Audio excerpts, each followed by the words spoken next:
I don't know. And then they were in a bunker. So it was like 4 seasons. And these people couldn't go out because the earth was still radiated. Cool. So then they started drilling into people's bones to pull their stem cells out. Oh, yeah, you can.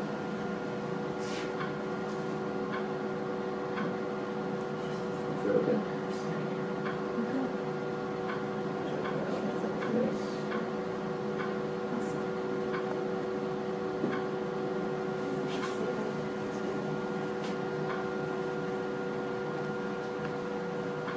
How much do we need? 60 if you can get it, if not, at least 40. My house, I think.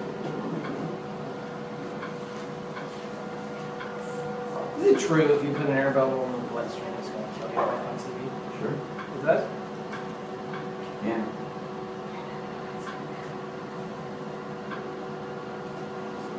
And then it should be reading it, but I mean, it's still right in that frame. Go from? You good? No.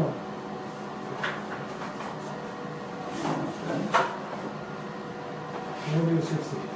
You want to do 60 if you can? Yeah, Is you that can. it? Yeah, if you're going to get your highest jump of platelets from taking more blood.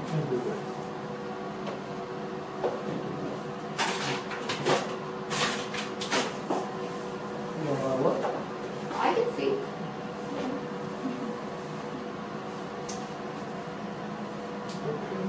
Thank you, my friend.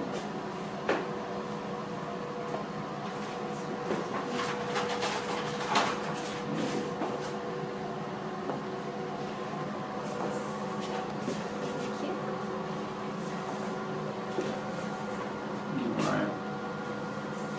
Oh, you just take that too? Cool. Hi! We're on candid camera here. That was the aspirate for the PRP portion of the bone marrow aspirate procedure we're going to do today. And we're using the Arthrex Angel system to produce some highly concentrated platelet-rich plasma. Arthrex has gone to great lengths to determine what is the best proportion of cytokine to platelet concentration, and that's why we're trying out their system today to make sure that it provides us and our patients the best outcomes. So that's what we're doing at this point. Now we're good. And are we getting joint or tendon? So today what we're going to do is we're going to acquire a bone marrow aspirate from a volunteer. The bone marrow aspirate will allow us to derive certain mesenchymal type stem cells, which we can apply in this case to the patient's knee joint. We oftentimes reference what's called the PSIS of the pelvis. It's the most superficial part of the pelvis, easy access point, and high harvest yield site for acquiring these potential bone marrow aspirate, which we can convert into a concentration of pluripotential cells for injection. Thanks. So you're going to see in a second. And then we'll do the A for the ACDA. A for ACDA.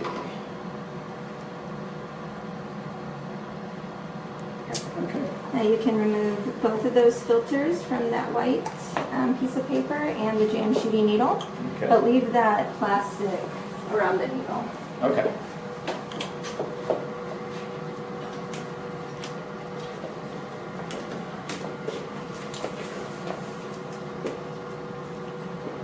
We just Kind of pull up that little plastic there. Pull straight like this. Okay. Thank you, my friend. Perfect. Okay. So first thing we're going to do is take the first backlock syringe and we're going to suck up about half of that heparin. And it's already, so I just kind of engage it. Is there anything as far as, So do you want to use the ladders or do you not want to use the ladders? you know, what's the value in them? The ladders just help with hand fatigue, so you can use it, but some people consider it cumbersome if you're... Yeah, I prefer not to Okay. engage them. So let me see where you're at right now. So, Okay, you're perfect. I'm okay, right. So right now you're good. So yeah, suck up about half of that heparin. okay. So that should be about 7 and a half. About 5. Okay, 5. Okay. Yep. And then we're just going to run down like this and fully coat that whole syringe. Now go ahead and attach that jam sheety needle, leaving that plastic coating on. We're going to rinse the needle now. And just right in here? Yep. So you kind of hold the needle up and then attach this, and you're just going to coat that outside, then you're going to pour all that heparin back into the cup. Is that a door?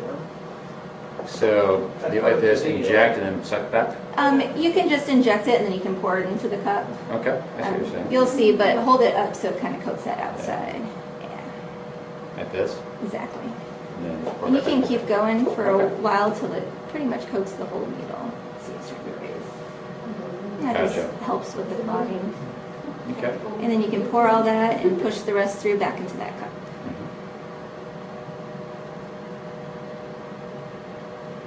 You might have- There you go.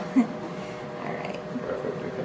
Okay. And then you're going to take that same syringe and you're going to suck up about 4 cc's of that heparin. Okay, 4 cc's of heparin.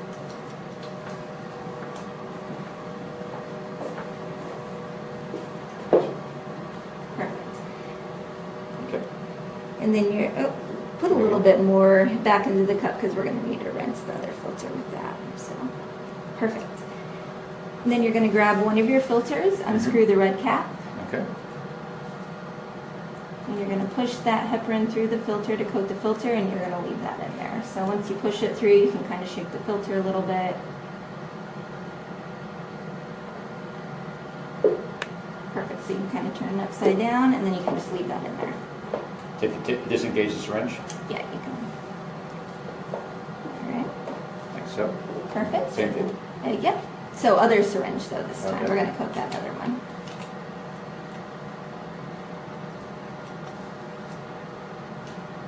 Let's make sure. Okay, right now it's on the step. So if you want to turn it back It to is the on the step? right. Yep. Oh, that's the step right there? Yep. So Gotcha, so that's not engaged, correct? right, but see how there's that little hole right down at the bottom? Mm-hmm. You can push the plunger forward and then turn to the right, and that'll get to the side where you don't have the steps getting in your way. Some people love the steps, other people just don't want to have Yeah, anything to do with them. The other system that I've used with the central side, I prefer not to have those steps. They have Yeah. So we're going to rinse the same thing, pull the plunger all the way back to coat the hole. Okay. Like Okay, that. I'm sorry. Yep. Perfect. And then we're going to attach the other filter and do the same thing. Undo the red top, squirt that in there, and actually transfer you.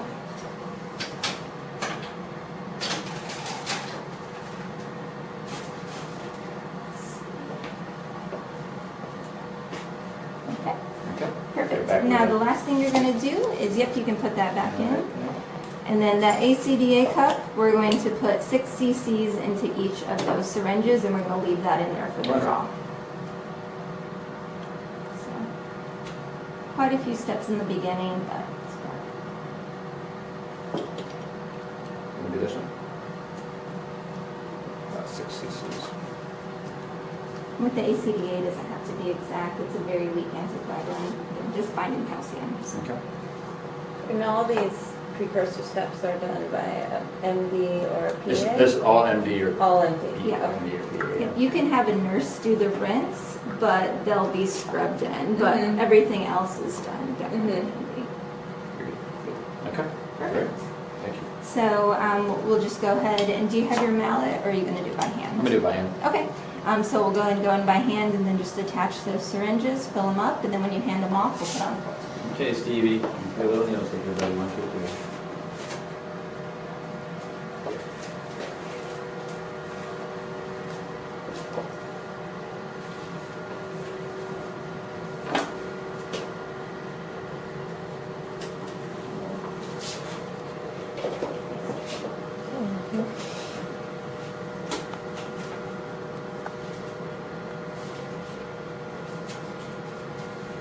Okay, bud?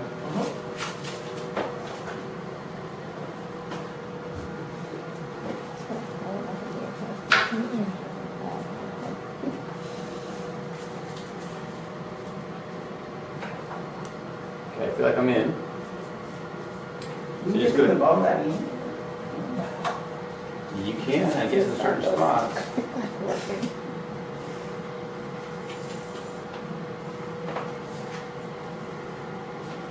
And then aspirate how much? So fill it up as much as you can. Again, we need a minimum of 40. So if you can get 60, that's great.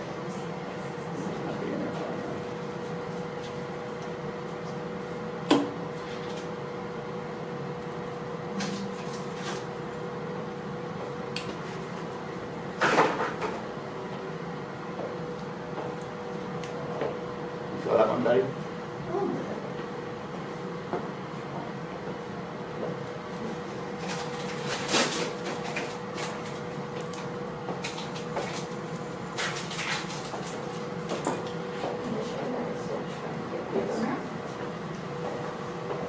So you can see it says cycle 1. So all we do is do a new cycle. We'll say check earpiece one, just so you know we add a new one. Put that on. So standard protocol. Nice and easy. It's going to be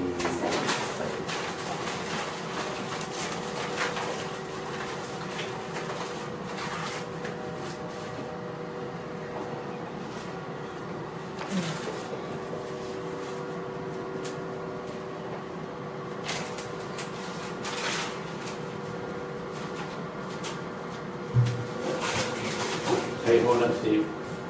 A lot of pain? No. Promise? Yeah. Yeah. Should be. This one hopefully is the right one.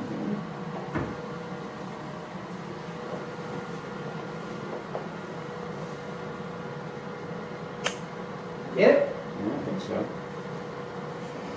Turn. So turn it to yep.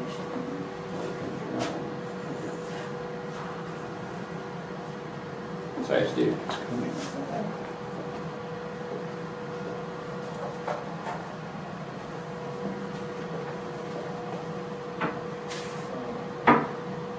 How you doing, bud? Okay. What does it feel like? Weird sensation down your legs or your butt? Just a deep sensation. Like what, bud? Well, there's definitely pressure, and then it's, in the beginning I felt it go down the leg, not like a nerve, but deeper. Yeah. And now it's more of, more pressure. Okay.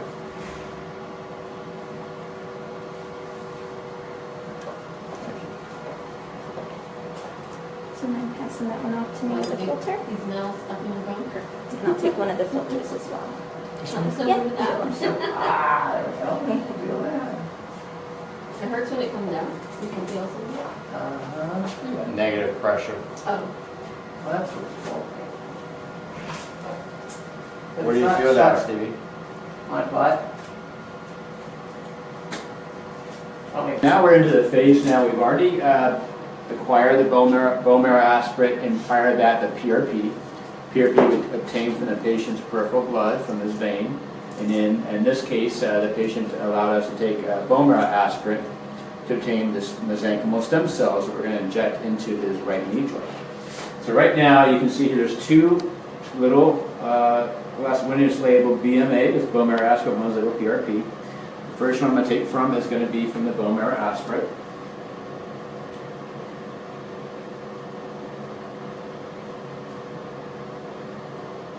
Okay.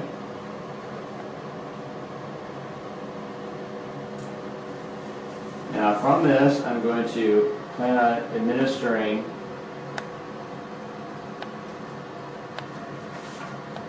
a little over 2 cc's into the right knee joint from the lateral polar site, directed at the compartment that has a peripheral mediastinal tear for this patient.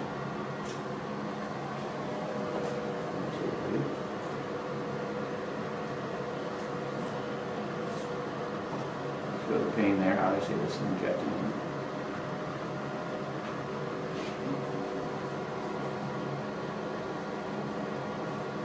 how you feeling, Steve?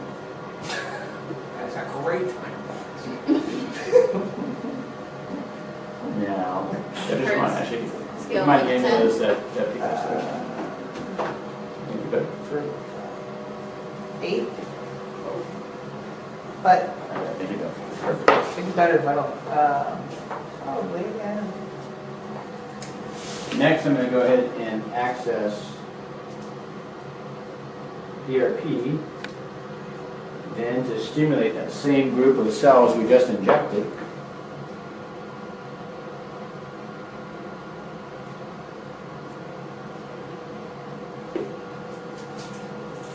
Right into the medulla.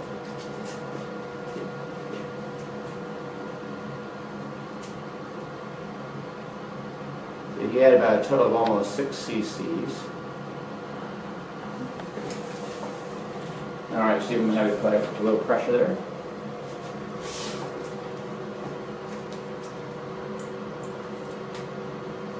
Now, thank you.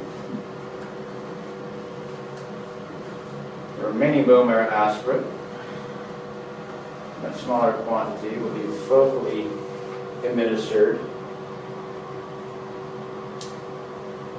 Now it's about a 9. To the area It goes up of the medium meniscus. In this case, I think it's okay to put these combined. It won't be too much to. No, you can do, I mean, you Well, can they do won't lung, you activate. can do your pillow.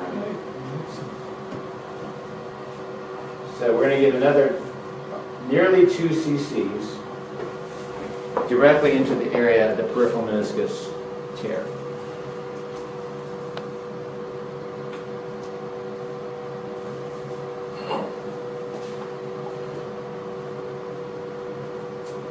I'm going to trephinate at the periphery of the meniscus for maximum effect. Good. And outside of a few grimaces, he tolerated the procedure very well. You did it. Thanks.